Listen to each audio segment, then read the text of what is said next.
Okay, I'm here in Camden Town with the band Joe Blank and the Inserts. And with me are Sean and Tom. Hello. Good to meet you. So Sean, tell me a bit about the band. Would you describe the style as rock? No, not really. I would say it's a mixture of lots of different things, but not really rock. This record that we're talking about is really more sort of soundtracky, really. Right. It's been described as being like from a film, sort of quite a bleak film. Okay. And that's the new record you've got coming out soon? Yes, we have a single coming out on Friday, right, called London's in Darkness, and we have an album coming out 2 days later called Lemus. Okay. So that's what we've been up to. All right, and just going back a bit, when did the band actually start? Well, this record started about 10 years ago. Is when we first started writing some of the songs. And we've subsequently been in, I don't know, half a dozen bands each. Yes. But it's just been filling in bits and pieces whenever we've had the opportunity, which is kind of defines the character of the record, I guess, a little bit. Yeah. It's, a lot of the songs developed organically and are very different from when they were originally conceived. Yes. But Sean came up with the original idea for the record, so... Yeah, the record's about a book, The Spy Who Came In From the Cold, and I had a song called Midnight, and it just felt like that was what the song was about, really, and we then looked at other songs that we'd written previously and thought that might work, and then we started to write around the idea of The Spy Who Came From the Cold. So that's a novel, is that right? Yeah, it's a John le Carré novel, yes, and it's a spy novel, and the album is not really telling the story, it's more about the atmosphere of the book, okay, really, which is, you're never sure who to trust in the book, right from the word go to right to the end. Right. And that's really what we wanted to capture in the record, that sort of unease of not really being sure of who to trust. Yes. And is the record kind of a story in one sense rather than separate unlinked tracks? Well, ideally we would, How's a narrative arc without being necessarily a musical? Yes. Yeah, it has a beginning. Yes. Yeah, definitely, the first track, for instance, is the first chapter of the book. Okay, yes. So it's kind of got that idea. Yes. And what, ideally, I think every band would say this, that we would like you to listen to the whole thing from start to finish. Right, yes. But, in the modern world, that doesn't happen. And, the tracks do stand up individually. Yeah. But there's definitely... it feels like it's one thing when you're listening to it. That's the idea. Yeah, there's a running theme throughout the... Yeah, I'd say. Yes. That makes sense, yes. So you're usually a duo, but in the case of this record, you've got a lot more musicians in? We're very much a studio-based band. Yes, so okay. Yes. It's more the idea of a collective, I guess, is the thing. In that we had this idea for this album, and then we just brought in different musicians on the tracks who really, they're pretty much on an equal standing. Yes. In terms of their contribution. I see. Yes. We wrote the music, but. Yeah, it's very collaborative with the musicians, and I think also that explains maybe why we decided to call ourselves Joe Blank and the Inserts. Yes. The idea being, lots of people, I think, will come and go. Okay, no, that makes sense now. Yes, yes. We're in the midst of maybe making another record that's very different to this one. Yes. That we might go out and play live, and may well feature other people.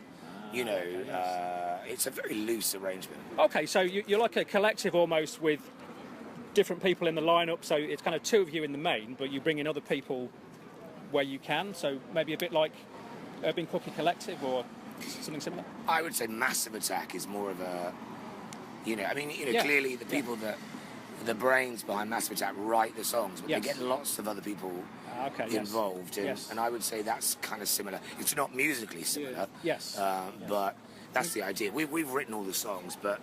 And again, the collaboration brings the character of the record. Yes, into play. So, can you describe briefly the collaborators on this project, or the types of musicians you've got? Well, we had a cellist called Maria Rodriguez, who was, she's very classically trained, and yet we gave her no score, we gave her no, music written down. We was very collaborative with her, and she found her way in the studio by getting to know how we worked, Right. which was a bit of a nightmare probably for her, to be honest. Yes. So she plays the cellos. We've also got a pianist called Jean-Luca, who again, similar, very classical. Yes. Found it very difficult actually to sort of work out what we were getting at. Yes. And we had to keep saying to him, play less, play less, play less. And he plays the piano. And then the engineer on it was Harry van der Pol. Okay. And he made a contribution in terms of defining the character of the record. He played a big part. It definitely wasn't us sort of saying to him, right, do this. He had an active interest in how the record would sound. Okay. And so, yeah. Yes. He really did go. I mean, he worked with lots of people that worked really hard, but he really did work really hard, Harry, and mixed all the time, and came up with loads of ideas, and Got enormously frustrated with us. Yeah, it was very. Yeah, because as we said to him, can you just do it a little bit we're not sure more about like that? Yeah, we were quite indecisive. Well, actually, no, we kind of knew what we wanted, but we didn't quite know how to articulate that. It was also it was lots to do with the nature of the recording, and that we were we were kind of filling in between different commitments. Okay, So we'd work on a track for half a day, and then there'll be a 3-month gap, and then we go back to the track. And that in itself is going to bring its own pressures. Yeah. Was there a certain amount of spontaneity with the music? A bit like sort of jazz music where no take is going to be the same. I mean, is that? Yeah, very much so. And particularly with the people that came in and played. We also had a drummer that played on a couple of tracks, and we've got various versions of different types of drums that he played. And Maria, with the cellos, she really did play a lot of different stuff to get to where we wanted to get to. So in many ways, we edited down a lot. Right. They would play, and then we would, go through the takes and try and edit from there. Yes. And there's one track on the album which I initially recorded, which was almost entirely improvised in one take, and I took that to Harry and said, right, can we basically re-record this and put it back together again? Oh, right. And he couldn't, because the timing on it was so spontaneous. We tried to do it actually, but it didn't fit together, and we couldn't work out how the timing worked at all. So the record, so you hear the demo on the record. We couldn't replicate that. Yeah. All right. And so in terms of the vocals on the record, how does that fit into the overall sound? Well, it's quite a vocally led record actually. It's very quiet, so it relies a lot on the vocal. And we were, again, very lucky that Harry was able to record the vocals, for us, and that was a very easy process actually. That was quite easy. But the vocals are a big part of it because it's such a quiet record. There's not. Okay. Yes. You're not going to get very heavy. No, that makes sense. Guitars or groovy kind of stuff. So it's very song based. Okay. Is it to describe it a soundscape or parts of it? Would that be? Yeah. It's got that. It's got that quality to it. I think maybe. Yeah. In terms of the length of the tracks, are there tracks that are 12 minutes long? No, they're not that long. The tracks. Oh, okay. That's. Sounds interesting. Yes, well, I know that some bands are going the single approach today, particularly with iTunes, but I'm personally a fan of the album format, and I think a lot of people still are. I think there is still support for an album format where you do listen to the whole thing in one go and not just sampling. Yeah, we are, for sure. Yeah, I think there is almost a resurgence, really. I think particularly with shops selling vinyl more now, with buying the album again. So I think it's sticking out all my old cassettes. That's right, yeah. I think also the iTunes generation are missing out on that experience of going into a record shop and actually buying a record. That's right. I started out, my first job as a kid was in a record shop. Okay. And people used to come, and it was sort of a ritual, wasn't it? You'd go in and every week, you'd look around and then you'd make your purchase. And you walk away with a physical record. Yes. Whereas I think a lot of people now are missing out on that experience. Yeah, I think so. And sometimes you'd meet people in the shop who you'd be talking about the same types of music, and definitely. Or the person in the shop, which would have been you, would be advising the customers on what's coming out and so on. yeah. And bands used to break in record shops, you know, very gradually. Yes, people would absolutely, talk about. That's right, yeah. I remember the Stone Roses. Yeah, yeah. You know, their first album, no one knew who the Stone Roses were at all. And very, very gradually, over sort of 18 months, Yes. 2 years, That's right. people gradually got to know who they were, and their records started to sell. Those days of I think it's so different now. Yes. With the internet, and I You just got to download from here, download from there, and it's a different world. yes. To get, well, I guess it's good you can get it quickly on the download site for Yeah. people to access. Yeah. And, okay, and on that subject, what's the best website for people to find out about your music? We're involved with a company called Music of Substance. Okay, yeah. So they have a YouTube page and a big presence online. Right. With things like SoundCloud. You'll find us on their details. But the main way of getting hold of us is actually Facebook. All right, okay, yeah. So, in terms of songwriting, what's your approach? Do you write songs individually, or is it a collaborative effort once everyone's together in the studio? It's both, actually.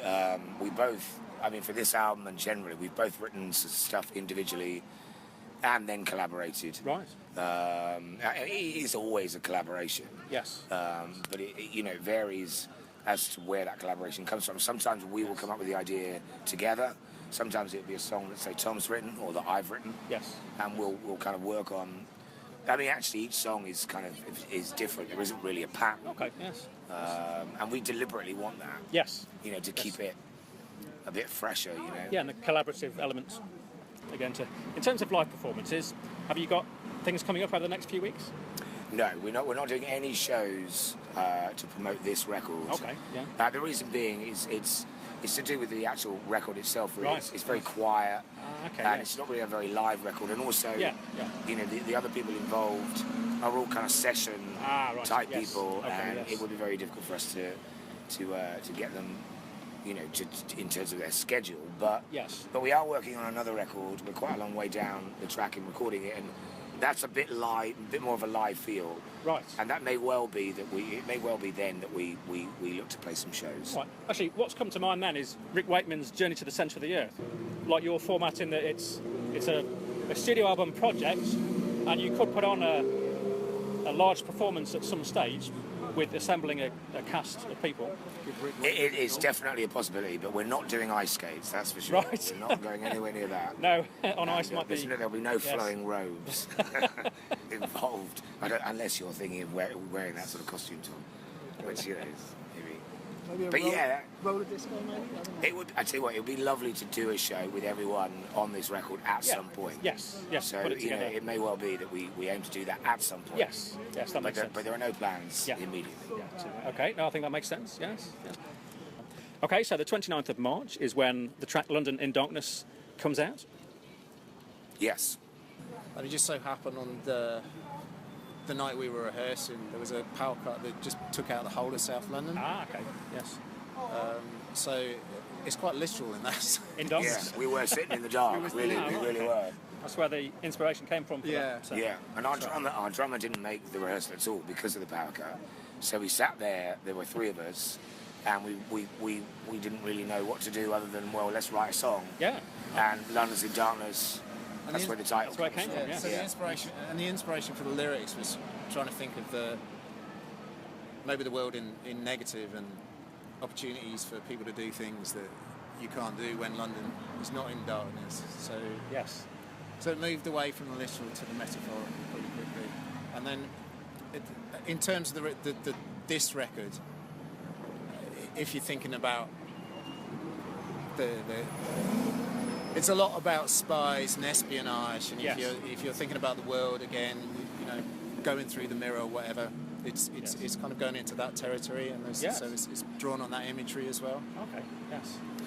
I think it's quite important as well. It's, that central to The Spy Who Came from the Cold is a relationship that develops during the book. Yes. That is a very cynical relationship. It's a very cynical situation, but there's actually genuine. You know, it feels like it's a genuine thing. They actually care about each other, and that's what this song is trying to get at as well. That it's a very cynical situation, but there's actually a sense of a romantic situation within this song. Yes. It's essentially a love song. It is really in a very with two very different characters, one very cynical and one very naive. Yes. Yeah, you get that all in 2 minutes. Replay. And the single, London's in Darkness, will be out on the 29th of March. Well, thanks very much, Sean and Tom from Joe Blank and the Inserts, for speaking to Camden Town Radio today.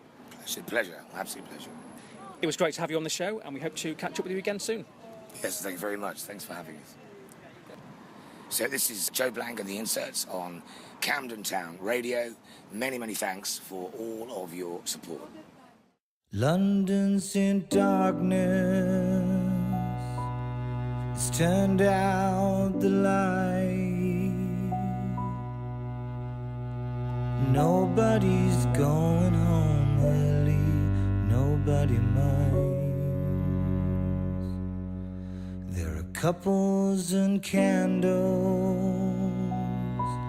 in Parliament Square. Nobody's leaving for home, and nobody cares. 'Cause all I see is you. All I see is you. And all I see is you. They're picking flowers down in Green Park. I can see all that I need with you as my spark. The statues and secrets, watch the stories unfold. The clocks don't seem willing to strike, you're left in the cold.